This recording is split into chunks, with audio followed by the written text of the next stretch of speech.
Hey, we're back. Hello, Secret Friends Nation. This is the Holocron Chronicles, episode 120 on the Secret Friends Unite podcast network. I am Charlie Carden, sharing Jedi titleship and X-Wing flying acumen in the greater West Michigan area with my partner, Peter Stein. Peter, good afternoon. Good afternoon. All right. Well, we are going to have this is funny. I said this to Peter in chat earlier today. This could be a short episode, but it's like famous last words because it's just the two of us. We've had some great episodes lately talking about the works of George Lucas, and then we're moving into the Star Wars trilogy, which is kind of natural progression. And we're actually going to move forward in some coming episodes, in addition to talking about Star Wars Visions, which comes out at the end of October. We're recording this at the beginning of October. But we're going to tackle the never before tackled non-canonical TV movies from the 1980s. And I'm not going to drop any names. But if you know, you know. you know. If you know, you know. And if you don't know, you're going to find out. And I spent a part of the morning trying to find people to pair up in guessing with them. We might see Laron come back to talk about one of those. Laron's a great partner of ours who was on with us for Empire Strikes Back.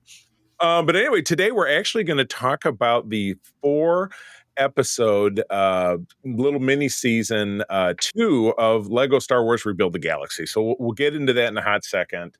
But as always, we kick shows off by talking about our Patreon squad over at patreon.com/Secret Friends Unite. That is the place to find exclusive shows. More of our shows are going exclusive these days because, and sometimes to fill the gaps, we did more distant sharing on the free feed. But we're kind of drilling down and kind of our new focus. We're keeping, our public shows public, and and we want people to at least visit us over at the Patreon, try out our exclusive programs, which you can do for 7 days for free. You get our regular network shows early. 1, 2, sometimes 3 days early, which is awesome. We have an exclusive channel over on our Secret Friends Unite Discord that is for people who are just in the Patreon. Like I said, 7 days for free. That's your first week. We have an ongoing promo. Your first month is half off, so that's $1 if you choose our entry-level program, which is just $2 a month, which we would absolutely love. At the very least, find us on Patreon. Follow us for free. That's a great way to get started. You at least get our headlines that way, and it kind of gets you in the motion. But try us out for that first week. If you're going to do it for free, do a week for free and listen to some of our shows because we got some great stuff in the past. We've been making content for almost 3 years now. And we have some exciting stuff coming up, some stuff planned and some stuff recently recorded. So you don't want to miss out on that. Patreon.com/Secret Friends Unite. Okay, so something, turning to the news, something that we kind of struggle with these days with Star Wars is that since 2019, when Disney Plus started, both on the Star Wars side and on the Marvel side, we got this blast of shows. Boom, boom, boom, boom, boom, boom. And some of it was successful. Some of it, in a lot of cases on the Star Wars side, met with very tepid reaction. Yeah, we got a Book of the Boba Fett kind of tepid reaction. But I've heard people say kind of good things and bad things about the first season of Ahsoka. Peter, I'm trying to remember, when Mark and I were doing the show together, did you join us for Ahsoka at all? I think I was there for like a couple episodes. Gotcha. I did not come on when Thrawn was actually on the screen. Okay, gotcha. But I did come in for like I think I came in for the episodes right before the Anakin flashback. Gotcha. Well, flashback, the World Between Worlds episode. So, and again, when the show comes back, obviously you and I are going to be talking about it together and in depth. But what was your overall on the first season of Ahsoka? I had mixed feelings about it. I don't know if I talked about this at all the last time we had it, but basically the thing that I had was it dragged a bit in the middle story-wise. Like it knew where it wanted to get to, but there was a lot of people mover episodes. The public transit. Yeah. That could be a name for the episode. Public transit episode. Yeah, the Purgle transit system. I have to get the correct spelling of that, but I will. So that one. So the pacing was just a little funky to me, and then there were two story things that were just a little strange, at least coming from where I sit. So the first one was, I didn't really like making Sabine a Jedi. I liked her as a Mandalorian. Right. I don't think everyone needs to be Force sensitive. I like the Jedi. Don't get me wrong. I like the Jedi. I like the Force, all of that. But I don't think everyone needs to have it. Yeah. Yeah. Especially when your lead is already a Jedi Knight. Well, I mean, she's Right. not technically a Knight, but whatever. Yeah, she's unlicensed. She didn't take the bar she is exam, the Jedi bar exam. yeah, she didn't take the bar, but she's Jedi in everything but official title. Um, well, actually, we don't know. Luke may have given her who I don't know. I mean, But Luke kind of did the online Jedi course as well. I yes, mean, he he did. did the Yeah. study from home. But yeah, so making Sabine a Jedi was just a strange choice. I mean, it's Filoni, it's his character, he's allowed to do that, but it just felt weird to me. Yeah. And then there was I'm not 100% sure what I think about how Thrawn is being used in this. Yeah. We'll see what happens in season 2 if my opinion changes. But Thrawn was just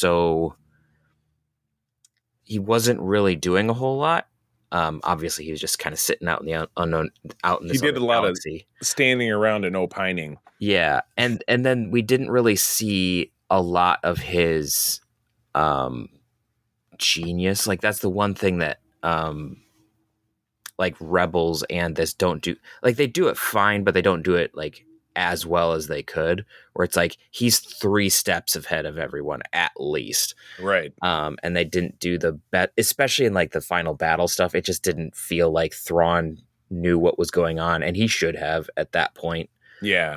So hopefully for season 2, which we haven't seen, but hopefully for season 2, they may have given some nudge and hey, come whisper some things in my ear to the man, the myth, the legend who created Thrawn, right? Timothy Zahn. Right. That's what I would like to see, because that guy is super excited to write anything about Thrawn. So, and I want to hear and read everything that he does with Thrawn. Right. So if you're able to bring him in and to make that character more threatening, authentic, in lieu of a different expression. Yeah. So that I think would be better, because it, just to jump a little bit into this story, it looks like we're seeing take it just a few behind just a few of the stills that we got. We're still getting stuff that's set in the main Star Wars galaxy. We're not just having whatever is going on with Ahsoka doing her vision quest and Baylan doing his vision quest, to Ahsoka trying to get home and Baylan trying to do something with the Mortis gods. Right.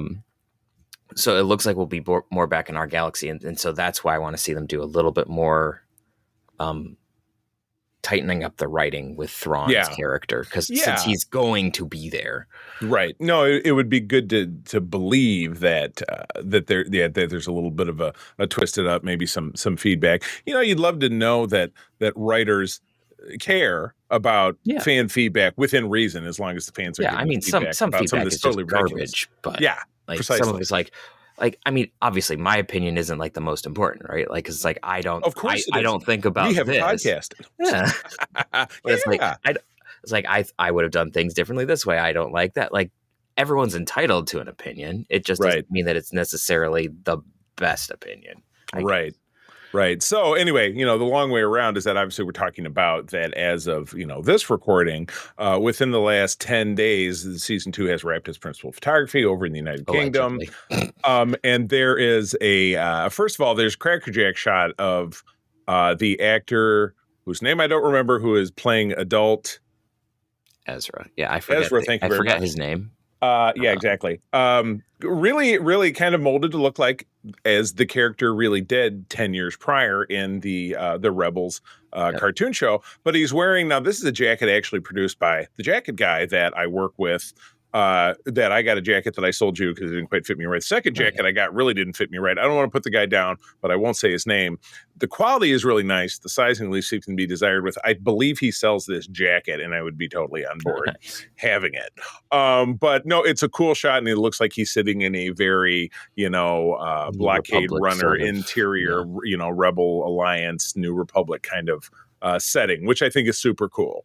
And then we have a string of stunt performers holding lightsabers, which really looks I think those were news reporters from like Collider and Oh Nerdist and man. things like that. God, how do we get? Yeah, how do we? Oh, well, this is over in the UK. I was say, how do we get this? Or this is from? Oh yeah, Yeah, because yeah, because you they were just over there to be able to like drive to get on yeah. set. Oh So we man. would have to take, a 8-hour flight, land, not be So completely toast, and then yeah, go over right. there.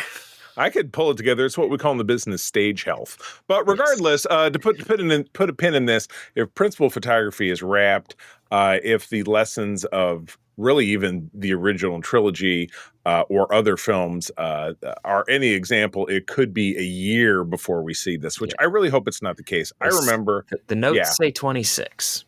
yeah, I So that's remember that. And again, they make a note of it here back in 2022. They started in mid-May of that year. They wrapped up in October, and I believe it was a summer 23 release. yeah. So fingers crossed, which you're not seeing this because because we're an audio podcast. Fingers crossed. I'm hoping that that's what we get. Yeah. And yeah, we'll see. But that is the only live action Star Wars television program that I think is even on the radar.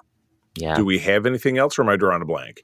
No, I don't think there's anything else that's really been announced. I mean, we've got some films like Yeah, Mandalorian and Grogu, and then there's the the Starfighter. the So there, Starfighter one, but outside of that, there isn't yeah, really anything. Which, to be fair, I'm okay with. me Let's take a too. chill on announcing everything and then canceling it.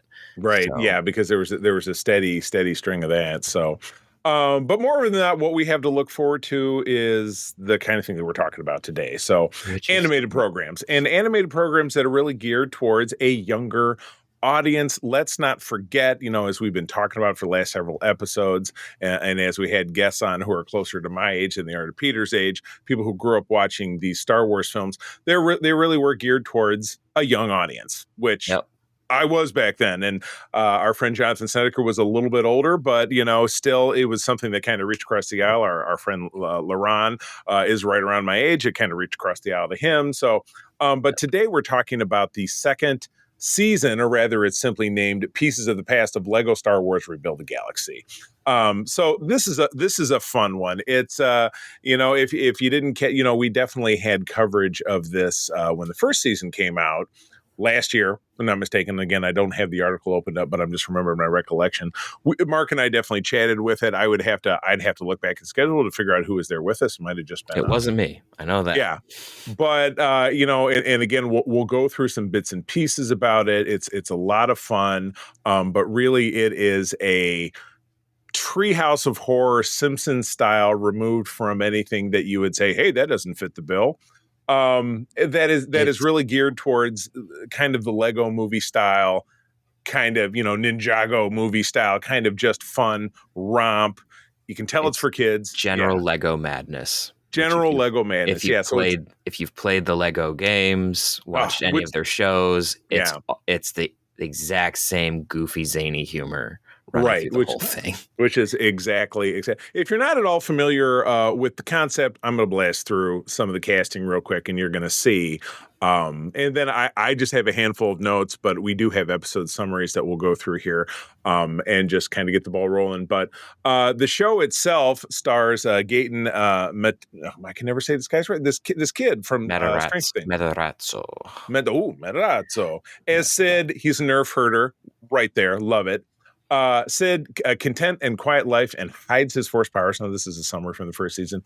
Tony, oh boy, it's got an all Italian cast for its three leads. Tony Revelorio, who is Flash from the Tom Holland Spider-Man films, is Dev Grievling slash Darth Devastator, Sig's older brother, who wants to travel the galaxy with his friend Yessi Scala. He becomes a Sith Lord after the Cornerstone rewrites the galaxy. That's again in the first part.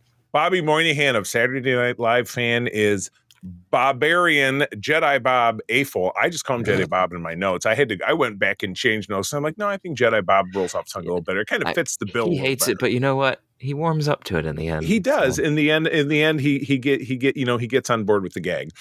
He's an elusive Jedi, long forgotten. He is based off a minifigure originating from the Attack of the Clones Republic game gunship set from 2002. Now, If you were a kid in 2002, you wanted this set. was that the USS Desperately. Flag? That was the USS Nope. Flag, like the GI Joe. It was expensive. It was hard to find. or just it was No, just great. it was just cool. Like there are a Yeah, lot of really big, really expensive, really cool sets from Attack of the Clones and Revenge of the Sith that came out from Lego. Like Jango Fett Slave 1 was huge. My brother got that one. yeah, There was the Arc 170 from episode 3. There's a lot of really cool stuff, but there's just something special about the Republic gunship. They've released it like 2 or 3 more times since then, but gotcha. there's just Okay. something special about the 2002 release, and Jedi Bob was one of the figures that That I came with did that this. that is news to me. I like that. Actor Marci Martin, who was the littlest daughter in Blackish, which was a great sitcom from the last on ABC in the last dozen years or so, is Yessi Scala, who we mentioned is Dev's friend. Michael Cusack is Servo. Got to have a cute droid. He's a Gonk droid, which is a battery droid, as later reference. And Sig's friend and roommate. I think he'd have a droid I as a keep think roommate. I don't every know. time I hear him, I think it's Taika Waititi for some Yeah, reason. Like yeah. that's like the accent that he's doing. But Gotcha. The ultimate redemptive arc is Ahmed Best as Darth Jar Jar, a Sith version of Jar Jar Binks.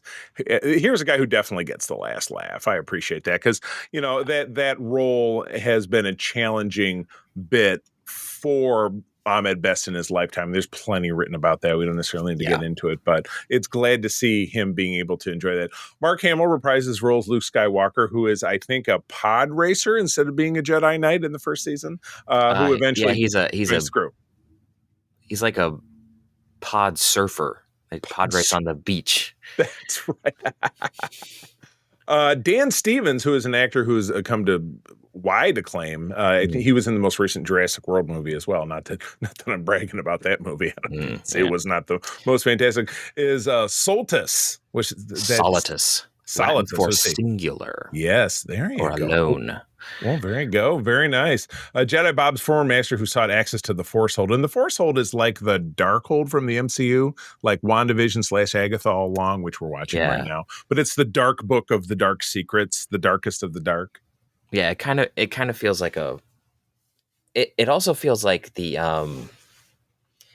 what's I can't remember what it's called in Loki right now. The end of the universe where they just dump everything. Oh, God, I'm Uh, drawing a blank on it too, where they find Kang in the end of it.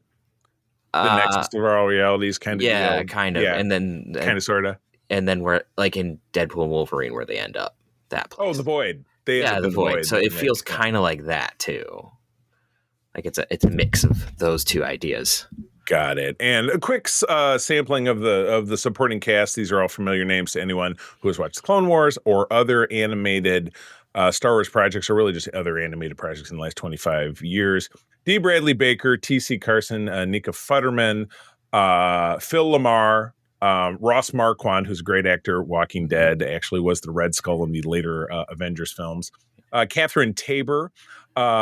We have James Arnold Taylor as Obi-Wan, awesome. Kelly Marie Tran getting another turn as Rose.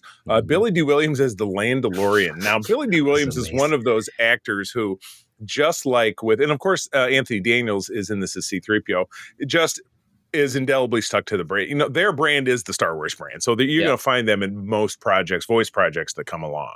And it's just fun to hear Yeah. Billy D. Williams has so much fun doing Lando. It's great. I know. I love it. And Matthew Wood is General Grievous again. And For the Clone hilariously, Wars. Jennifer Hale is in as Mon Mothma and Viper, the probe droid. I know. So much versatility. As another note, at Star Wars Celebration earlier this year, 2025, obviously it was confirmed that our returning characters were coming along, but we were also picking up Ben Schwartz as the Leppy smuggler Jackson, the green robot, or green rabbit. I have a figure back there on my shelf. That is a Heritage Marvel Comics 1970s character. Super deep cut. Which he says when he appears on screen for the first time, which is super funny. Yeah. And I do love that a rabbit is voiced by the same guy who's Sonic the Hedgehog. That nails it for me. Oh, that's amazing. We get the absolutely awesome Alan Tudyk returning as K2SO from Rogue One and Andor, and Cameron Monaghan, my Irish soul brother, who I absolutely love from things like Shameless and from Gotham, reprises his role as Cal Kestis. Still not canon, but I feel like we're a step closer. I feel like we're going to get there. He has appeared in something other than the media he originated in. So right. So the character is showing some growth. So I'm thinking about I'm gonna kind of rip through these summaries. This is kind of how we've done these in the past. Peter, jump in, interject. I just have a handful of notes, and we can just kind of talk about it Yep. and wrap it up kind of succinctly. But all parts were directed by Chris Buckley and written by Dan Hernandez and Benji Sammet. Part one on Alistan Noir Sig continues his training under Jedi Bob, who has styled himself Master Afol, but we still call him Jedi Bob, was my own personal note. Yes, he is now a cargo pilot hauling goods aboard the Dark Falcon, which is obviously a black, literally the color black version of the Millennium Falcon. With a After Death receiving Star laser. with a Death Star laser, which everything or the battle ball, as we later find it called, which is my favorite. Yes. Rolling with the battle ball might be the name of this episode. After receiving force visions that his estranged brother Dev is on Dathomir, Sig, along with Master Afol, which is Bob, and though it says Bob here in the notes twice, two Bobs, they travel to a conclave temple site on the planet. There they encounter Dev, who is attempting to access mysterious power source of the site. After unsuccessfully attempting to bring his brother back to the light side, the two force users fight, obviously. Their power creates a force dyad. Those are tricky. That allows Bob's former Jedi Master, say it for me again, Solitus, to open a portal back to the brothers' galaxy. Oh no! So you let the bad guy out of his little pocket dimension. That's a pretty common theme. They do that victim to one of the classic blunders. He banishes the brothers and Servo into a mystical realm known as the Force Hold and embarks on his plan to erase all galaxy all life in the galaxy. Because he wants peace and quiet. Right. Oh, very, yeah. Well, it's Thanos 101. Thanos 101. Oh, new name of the episode. Thanos 101. You want to jump into reading part 2 while I change this up? Part 2. In the distant past, we get a flashback with an appropriate letterbox and VHS filter. Jedi Bob banishes his master Solitus into the Force Hold after his master reveals plans to banish his opponents into the Force Hold. Seeking to usher the end of existence, Solitus banishes entire worlds and their populations into the Force Hold, as we see in the present. Whoops. Meanwhile, the Griebling brothers and Servo encounter Jaxon and Ahsoka Tano, who rescue them from a rampaging giant Chewbacca. If this doesn't make sense, they are bringing multiple different build styles and multiple different sets into this. The Ahsoka it's multiverse to the extreme, but Lego. So Ahsoka has established a village populated by cast-offs who are banished into the Force Hold after their galaxies were destroyed, including Maul from ours and Cal Kestis. So it is the Void, literally. Yeah, from that. It just feels like the Void. So eventually, the Griebling brothers and their new allies travel to Solitus's fortress, where they attempt to use kyber crystals to create a portal into the Griebling brothers' galaxy. The group are attacked by evil versions of Obi-Wan and Darth Revan. So Revan's first appearance in something. In motion. Not in the comic, not in a book. Right. Is he one of those characters that really doesn't speak much, though? The original version of Darth Revan was a player-created character that you could choose to be male or female, and so did speak with lines, but it was fully player-based. And then in the second one, it was like, oh, Darth Revan's a guy. And so there's kind of there's some lingering unhappiness, and so having Revan not speak was probably a good call. Oh, got it. But so they fight, but Jackson and Chewbacca manage to buy them time. Tano, Servo, and the Grieblings jump out of the Force Hold. Traveling aboard the Dark Falcon, Jedi Baba and Yessi used a pod of spacefaring Porgil, not Purgil. Porgil. Yeah, that was the Porgs. They're the Porgs. Oh, with Purgil bodies that can also travel with hyperspace. So they travel to the Jedi on Canto Bight. However, Solitus beats them to the Jedi and banishes most of them into the Force Hold. Jedi Vader, Luke Skywalker, and Princess Leia are rescued by Jedi Bob and Yessi because the Skywalkers can't be held down, but Greedo sacrifices himself to let them live. Thank you, Greedo. Love it. All right, I'm going to keep it rolling. There's part 3. Really, really funny, like twists on iconic lines, like Palpatine fighting Solitus is hysterical. It's all of the episode 3, but now Palpatine's the good guy. Yeah. Oh my gosh. he even gets a different, lighter outfit, light and Yep. dark. It maybe, Yeah, and he still it's makes the same sound as he jumps. It's just yeah. funny. Oh my gosh, yes, it's treason then. Yes. In part three, the Griebling brothers, Tano and Servo, escape the Force Hold back into the Dathomir Conclave Temple. Solitus visits the brothers in Force visions and offers to have a place as his apprentice. Ooh, I think that's going to go badly. Meanwhile, Bob, Yessi, Vader, Luke, and Leia are captured by the forces of this. This got to be my favorite part. The pirate queen Amidala, who is bitter towards Vader for not accepting her as a pirate. Ooh. In a relationship long, long ago, I wrote my notes. Amidala attempts to feed Vader, Jedi, Bob, and Yessi to several Snoke clones that are in the Sarlacc pit. It's a Snoke pit. Yeah. Snoke So it's clone like, pit. and they get rescued by the brothers, who end up traveling to Naboo with Ahsoka and Servo. Sid convinces the Queen to join forces with him against Solitus. However, Bob's animosity towards Dev embitters the latter. During the space battle, big space battle time, Sig and his allies wipe out most of Solitus' droid forces, which is never hard to do. Mhm. However, the Sith, with the help of Darth Jar Jar, who is now a spider, unless that was the case last season. Yeah, he I don't got recall. cut in half, and so they pulled a Okay. Darth Maul where he has the spider torso. But everybody is in half as a Lego because you just pull them apart. I know, but this just makes And it nobody even more dies. ridiculous. I know. Yeah, let's see here. Recapture the Dark Falcon and take Yessi and Servo prisoner. The Griebling brothers and Jedi Bob force their way on the Solstice flagship, the Oblivion Runner. During the duel, Solstice convinces Deb to become his apprentice and banishes the other to the Force Hold. Back to you. Cut to black. So since the Force Hold in Part 4 has absorbed the entire galaxy, it starts to fall apart into Oblivion, and so Oblivion starts to, have issues. Sig convinces the various rebels, Jedi, Sith, and pirates to join forces to form a Force Myriad in order to return to the galaxy. They invade Solitus's planet, but he summons an army of battle droids to crush them. Of course. Led by Yessi, the Allies defeat 2 waves of battle droids. Solitus has the remaining droids form a giant K2SO droid and 2 droidicas. Ahsoka Tano brings reinforcements, including Chewbacca, Jackson, Ben Solo, and Cal Kestis, who defeat the giant droids. Dev turns on Solitus, revealing that he only pretended to join him to save Sig.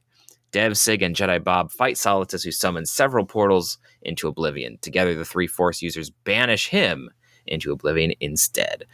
With Solitus's defeat, the galaxy is restored from the Force Hold, and the inhabitants proceed with rebuilding their lives. Dev becomes Jedi Bob's newest apprentice. Yay! Nothing could ever go wrong ever again. We'll never see a Part 3. I'm sure we'll see Right. a part 3. But yeah, it all really depends on if anybody really enjoyed this. So, okay, I have some notes. But again, as I wrote at the top, the notes are light, and my ultimate conclusion was to rate this, which we often do when we watch something on all of our shows. I think it's kind of meaningless because it's just all fun. It's just all silly.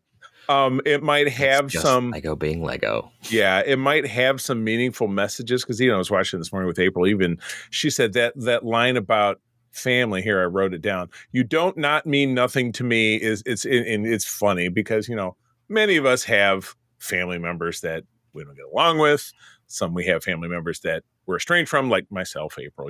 We each have a brother that we don't talk to because it's a complicated situation, but you don't not care about that person. You know what I mean? Because it's family, somebody who you're raised with in particular, they're always going to have a spot in your heart, even if you can't connect. So that, that's to me, a great example of how this does what animated programs kind of in this day and age really do at this level, which is to kind of, I keep saying, reach across the aisle, kind of stretch across the generational gap or the age gap to us older folks and give us a message that kind of makes you go, oh yeah, I kind of feel that way. That kind of makes me feel something, and kind of in a good way. Mm-hmm. Yeah. So it's kind of the classic, like if you've watched like the Lego Movie and some of the other stuff that they've done, it's kind of the classic Lego message of like one family, because that's always very important. One love to Lego, but also the whole idea of you might be built for something that other people don't understand. Like with Right. Ahsoka, I'm Right. so blocky and everything, like I can't do anything, and then Ah, she ah. manages to do this one thing that no one else could do. What do they call those styles of blocks? No, those aren't Duplo blocks, No, right? she's still a Lego set. It's just block characters. It's a It different was kind of a style. thing that they did for a little bit. And Um, did you catch in that last act of the last episode they tossed three other cast members of Rebels in there, or yes, they did. members of her show in as similar Yep. blockos, and she was saying, "Well, I finally found a place where I can fit." She turns around, the three of them are kind of milling Yeah, it's about like behind her. Uh, It was Sabine Ezra, Hera, and and Sabine. Sabine. Yeah, exactly. No, I thought that was great. Yeah, so it's Um, got that, and then it also had like the whole Solitus was like the grumpy old dad who's like, I can't handle you guys building things and making a mess and doing right, chaos, kind of like Will right. Ferrell's character in the first Lego Oh, film. Mr. Uh, Mr. Business, Principal, yeah, or Lord Business. President Business, yeah. Business. Is this working? Yes. Yeah. And I so just, so I then in just, the end you kind of have like, because like at the end of season one the whole thing was like, well, we could put the galaxy back the way it was, and it's like, the chaos is actually interesting. right, And so I like this for that, because it's saying when you play with Lego, you don't have to live in the canon universe. It's like you build whatever you want. That's what Lego right. does. Yeah, And then also the just the fact that now Lego has its own universe that it can do whatever it wants with. They can make right, fun of the sequels. They can make fun of the prequels. They can make fun of the original trilogy. They can make fun of the games where Cal Kestis like meta mentions like mechanics in his own game when he right, appears. right. Like, it's just hilarious, and I think it's great. And like I said, the beauty of the humor is that it can very easily go over the head of literally younger people watching it. Yep. But it can still at the same time do exactly what you said. Oh, well, I love the Cal Kestis character and I love those games. Oh, they made a dig or an aside or something very meta about it. We get some newer crossover, and this kind of fades off pretty quickly, but you have Lando as a Landalorian. I don't feel like he keeps showing up, but they spend a bit where they introduce the character of Grogu, who they call Baby Yoda, but then they catch themselves and then switch back again. Except Lando Um, constantly calls him baby, so it yeah, doesn't matter. yeah, exactly. But they're like, "Oh God, he's so cute. Is that a Baby Yoda? It's so cute." It's like, that's the way everybody was back in 2019. That's why the Grogu, his character before he had the name, shot to global stardom. But yeah, I said they leaned a little heavy on it. Fortunately, it was a gag that didn't keep going, because I don't even feel like we continued to see that Lego Grogu character as we move forward with it, which is fine. Yeah, I mean, they showed Um, up a couple times, but it wasn't after right. the big moment with him hunting them. That was kind of it. So Yeah. Yeah.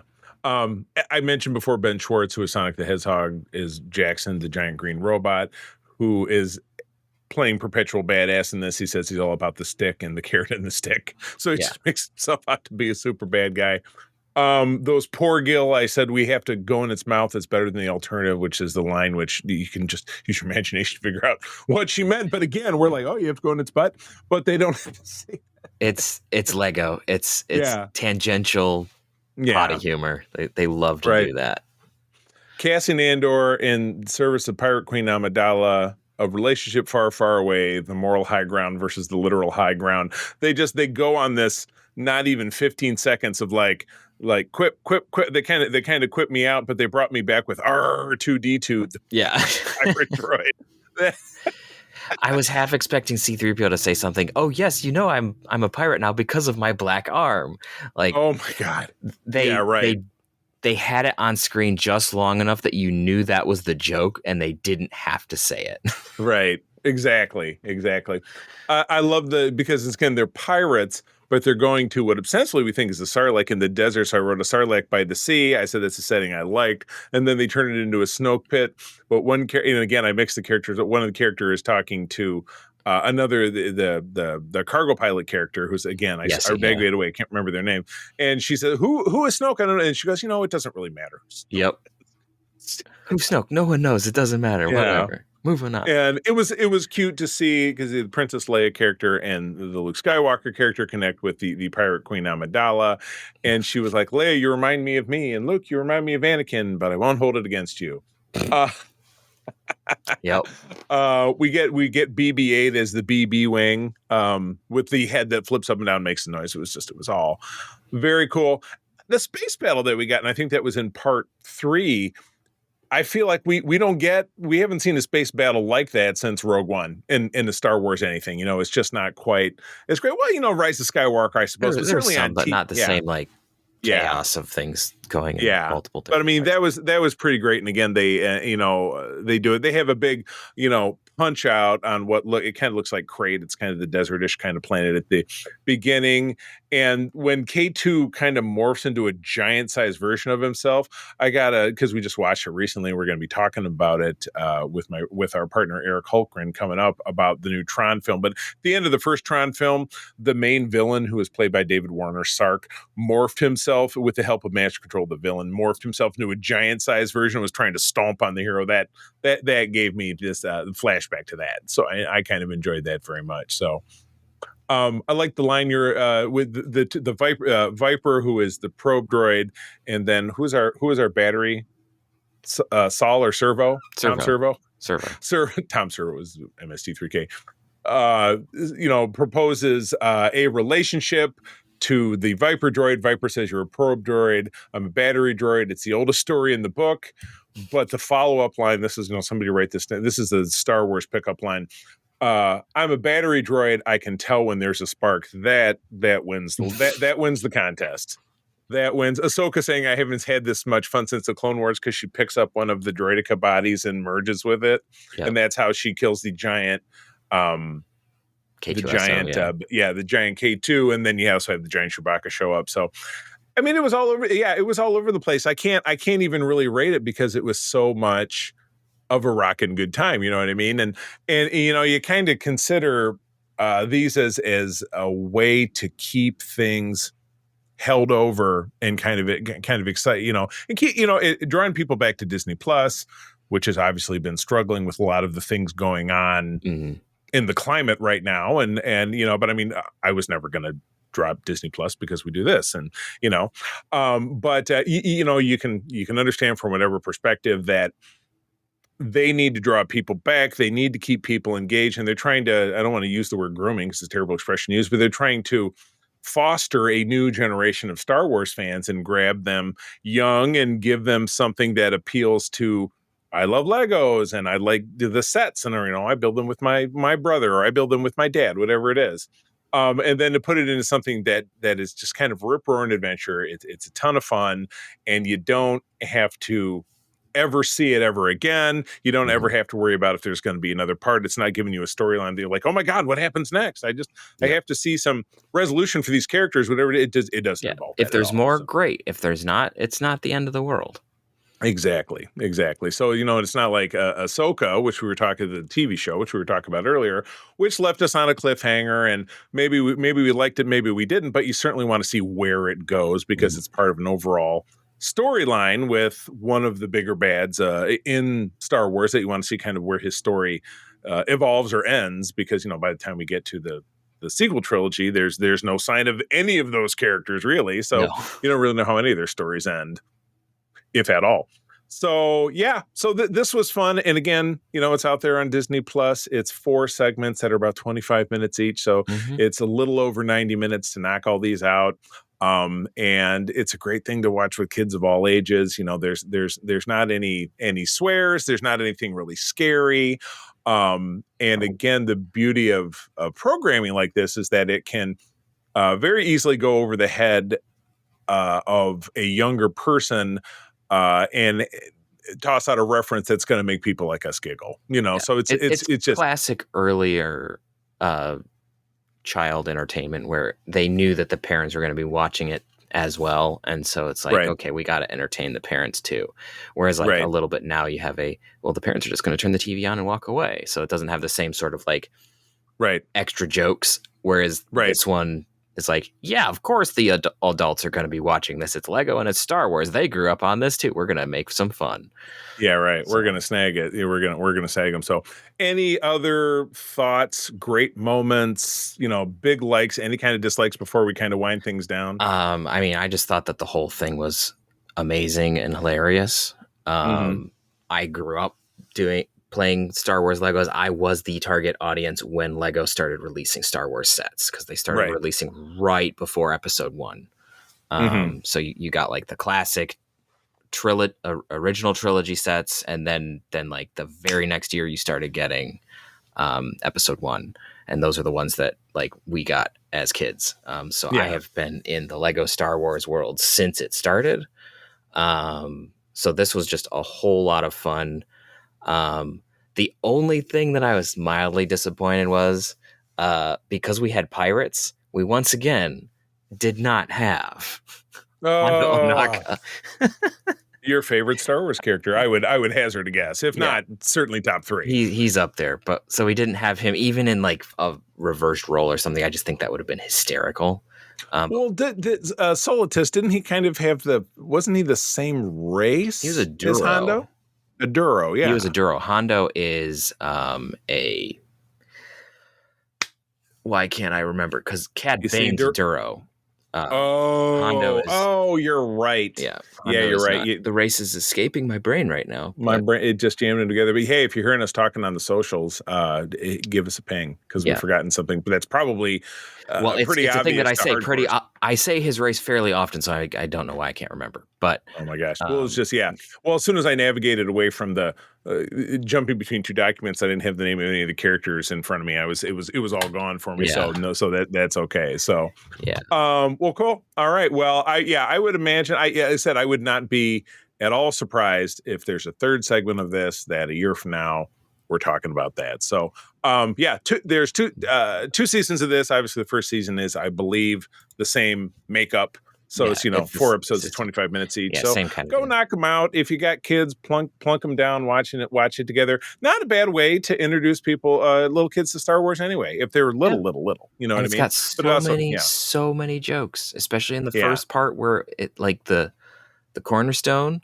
There's a yeah, whole little gag where they poke fun at the fact that we changed from yellow Lego men like Jedi Bob to more skinned colored Lego men to like more advanced sets and different pieces, right, and so you see yeah, the universe gets changed like 5 or 6 times. It's hysterical. It's the exactly, yeah. multiverse done with tongue in cheek, and it's great. Multiverse done in tongue in cheek. That's a good way to put it. I love it.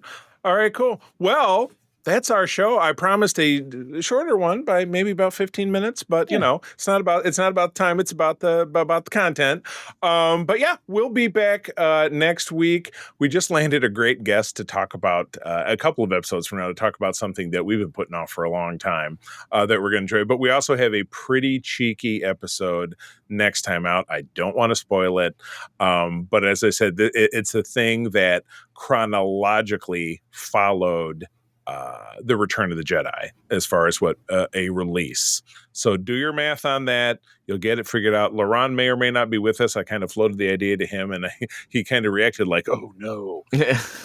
So we'll see if he's on board. If not, it'll be us, or it might end up being someone else. But we tend to work with creators that are pretty familiar with our format. So it's a voice that you may very well recognize. But with that, as I said, that's the show. Peter, where do people find you out there? You can find me around the interwebs at Petrus Aquinas. I'm not terribly active on social media, but if you poke at me, I might say something. I'm mostly on our Discord. And then you can find me on ELH's Twitch and YouTube channel where I play a Temerian engineer. And you can also find me behind the scenes on Starship Excelsior. Oh, right. Well, I am findable at kind of the big social media engines, Instagram, Threads, and Blue Sky as at the C3.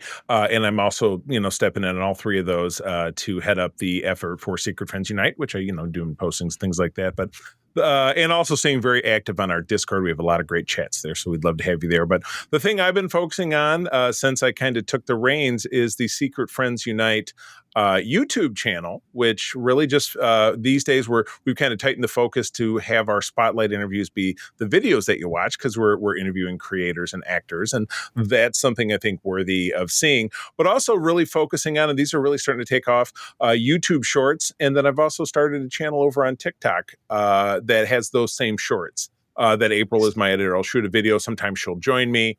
They're usually they're never more than 3 minutes, so 2 or 3 minutes, where I'm just talking about something that I'm enjoying or something that's coming up, something to kind of whet your appetite, maybe that you don't know about. And you'll find them there. So go to TikTok, go to YouTube, search us out, Secret Friends Unite. You will find us, follow us. We'll always have kind of something fun to say. But more than not, and I sometimes forget to mention this, if there's something in the world of geek, no matter what it is that you're enjoying, secretfriendsunite@gmail.com. Pop us a letter. We'd love to read that on the show. If you watch this and you totally dug it, if we got some like weird detail wrong, or if you want to tell us whatever the hell race it is, Peter's probably Weak looked it up way. by now. He's a weak way. That was from the skiff. Yep. There you go. Well, you could have emailed us about that, and maybe you still will. Who knows? But email us about something that you're enjoying, if it's Star Wars, Star Trek, or comics, movies, and TVs, which we talk about over on our Secret Friends Unite. All Thunderdome topic-based show, which is now available, and we've got some great stuff planned for that as well. So we're having a good time, and we hope that you join us. But as always, I'm going to thank you for joining us. I'm going to tell you sharing is caring, and to keep on trucking. May the force be with you. This podcast is part of the Secret Friends Unite podcasting network, available on Apple Podcasts, Spotify, and podcast services around the galaxy, as well as video on our YouTube channel. You can support Secret Friends Unite by becoming a Patreon member, get bonus programs and more over at patreon.com/secretfriendsunite. Join our Discord community for even more discussions on all things geek. For all the latest updates on Secret Friends Unite, make sure to follow us on Threads at secret.friends.unite and visit secretfriendsunite.com. Find our merchandise at TeePublic and Redbubble. Thanks for listening, and may the Force live long and prosper.